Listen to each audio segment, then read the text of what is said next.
read chapter 12, and I'm supposed to do tell a summary of it on this now. It's pretty much a summary of the book. The chapter. Basically, it starts off as the narrator saying he hasn't gotten a lot of sleep these past nights while in Camp 3. When he starts going back up to go to Camp 4, he keeps, whenever he unhooks himself from the rope on the mountain, he keeps remembering someone named Andy, and with an encounter with him that of rocks falling made him hesitate every time. He's having a hard time with his oxygen tank because it's hard to breathe with it on. He makes a dumb decision, taking it off, and knowing that it's hard to breathe without it. So he puts it back on and starts getting used to it.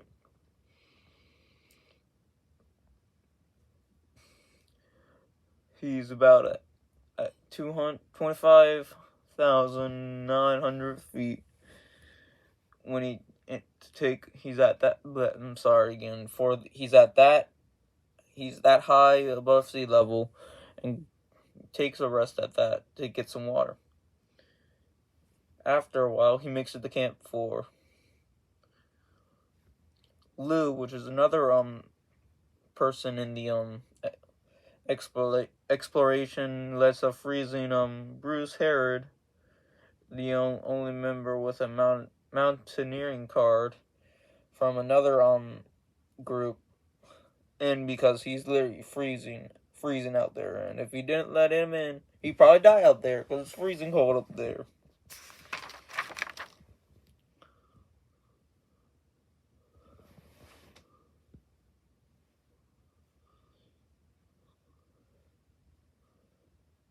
And one of them,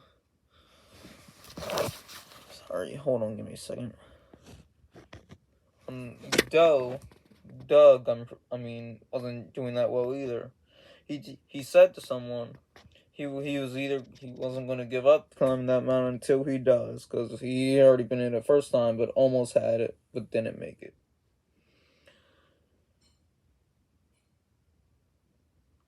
There were a group.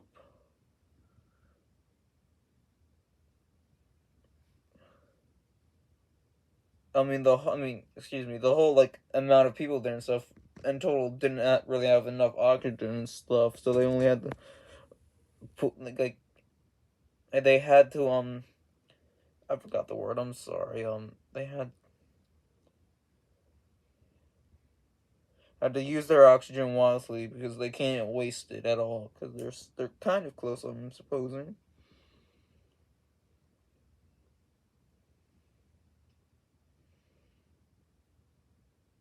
The narrator hasn't really slept well enough since he got to Camp 2, and same goes for eating. He hasn't really ate a lot since Camp 2 either. And also, I forgot to mention, the next day when they woke up, it was a perfect day to go up to the summit that day, so they were trying to get ready and such. In total, at the Camp 3, there's 34 people in total that will be going up to the summit, possibly that day. Frank went back because he couldn't go. Couldn't take it no longer. Doe also stopped from him, but they're supposing that he possibly went back, but at the end of the line, or maybe to go back with Frank. I'm not quite sure. This was I guess earlier in the story and such like that. Just giving a flashback, I'm guessing. Someone named Rob gave everyone a lecture before departing from base camp, and saying that you can't leave anybody behind because it'd be too dangerous. If you go ahead of people and such, you had to stop and wait for everyone to stay together. I guess it makes sense because if you get lost up there, who's gonna help you if the whole group's back and behind you and such? It'd just be dangerous. They had to stop multiple times and wait for the others, which is not he wasn't very comfortable. He had to keep on shivering so he won't get frostbite.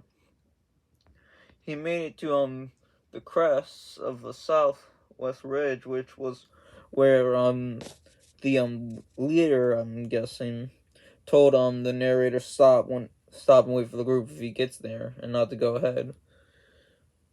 So finally, I guess the group finally gets there, and the narrator gets the okay to continue going up. Um, Luke, Lutzing, I don't know how to pronounce his name, but he also at a moment stopped also and like was vomiting on the snow. And another thing he strangely did, he had a rope tied to him and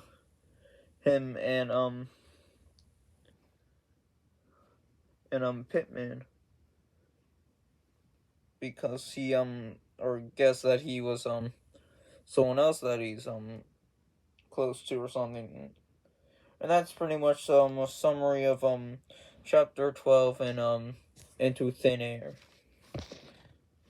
I hope this counts as work for it. I really do. Okay.